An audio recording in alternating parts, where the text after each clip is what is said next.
Welcome to today's Deep Dive Learner.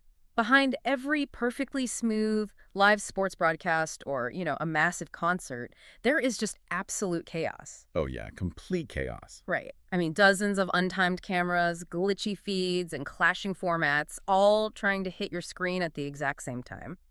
So today, we are taking a highly technical product page from HDTV Supply for the AJA FS Mini 3G-SDI Utility Frame Synchronizer. Which is quite a mouthful to say. It really is. But our mission here is to translate this page into a crash course on how professionals actually wrangle those chaotic video signals for you. Because it is a wildly volatile environment behind the curtain. You have all these different devices running at varying speeds and resolutions. And they somehow have to hit your television in perfect harmony. Exactly. Okay, so looking at the source, the main headache this little device solves is syncing untimed 3G-SDI, HD, and SD video signals. But I'm trying to visualize the mechanics here. Right, the mechanics. Yeah, is it basically a digital traffic cop? Like forcing differently timed video feeds to march to the exact same house standard beat? Well, the traffic cop analogy is close, but it implies it's just halting traffic. What's fascinating here is it's actually more like a digital waiting room. Wait, a waiting room? Okay.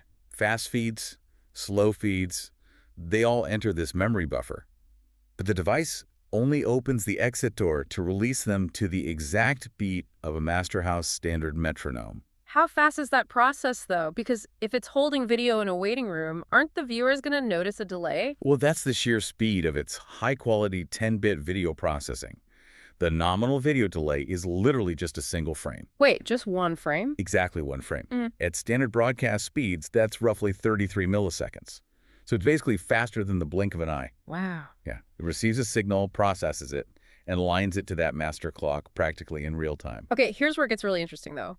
If it's constantly tweaking the timing of the video, how does that not completely wreck the audio? You mean the lip sync issues? Yeah, because usually if my video feed lags by even a fraction of a second, the audio gets totally out of whack. It looks like a badly dubbed movie. Right, and that is where the FS Mini acts as a massive converter and router. Yeah. It doesn't just delay the picture, it grabs up to 16 channels of embedded SDI audio. 16? Yep, plus 8 channels of HDMI and standard 2-channel RCA outputs. It holds all of that in a buffer and perfectly matches it to the new video timing. So people's lips actually match their words. That is crazy. It's actively manipulating everything on the fly. Exactly. And if we connect this to the bigger picture, it handles complex film frame rates too, like 3.2 pull-down insertion and removal. Oh, the source mentioned that. What does that actually mean in plain English? Well, think about the formats. Film cameras traditionally shoot at 24 frames a second, but television broadcasts at 30. Right. If you don't do complex math, which is the 3.2 pull-down to properly blend those mismatched frames, the video looks horribly jittery. So this little box does that math automatically, along with up, down, and cross-converting different video resolutions. It does, which makes it a crucial safety net for live production.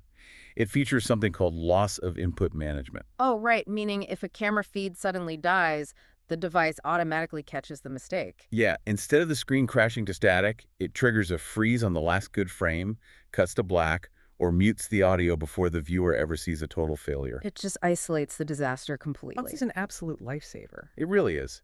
So what does this all mean for the actual buyer? Because the irony here is, if you are a broadcast engineer trying to buy this mission-critical gear for, what, $1,235? Yep, right around there. You are subjected to the wild west of niche B2B retail pages. I mean, the physical device is incredibly portable. It's only 5.8 inches wide, controlled by simple DIP switches or a USB app. Highly portable, yeah. But the HDTV Supply product page itself has this funny quirk. Just to fill empty space, the retailer features totally unrelated store review. Oh, yeah, this raises an important question about the whole ecosystem. Right. Because you're reading about this elite broadcast tool, and right underneath it is a review from Mike P. complaining his LAN camera deletes itself from the system. Or Prasad R. leaving a scathing 1-star review. Yes. The 10-day backorder guy. He waited all that time only to find out his item wasn't manufactured anymore. It feels completely detached from the technical marvel we just described. Well, it highlights the reality of buying specialized B2B hardware. Yeah. You can have a device that acts as the ultimate technical safety net. Right. But when you're buying mission-critical broadcast gear, The distributor's stock availability and customer service are just as vital as the device's internal processing speed. Exactly, because if you can't get the gear when the broadcast goes live, a one-frame delay means absolutely nothing. You need the hardware in your hands first. Definitely. So to sum it all up, the AJA FS Mini basically takes massive, reliable video processing power and shrinks it into a pocket-sized safety net device. Enforcing order on absolute chaos. Exactly. So here is a final provocative thought for you, the learner, to mull over. With heavy-duty utility frame synchronizers now fitting in the palm of your hand for around $1,000, how long until the technical barrier between elite professional broadcast studios and everyday digital creators completely disappears?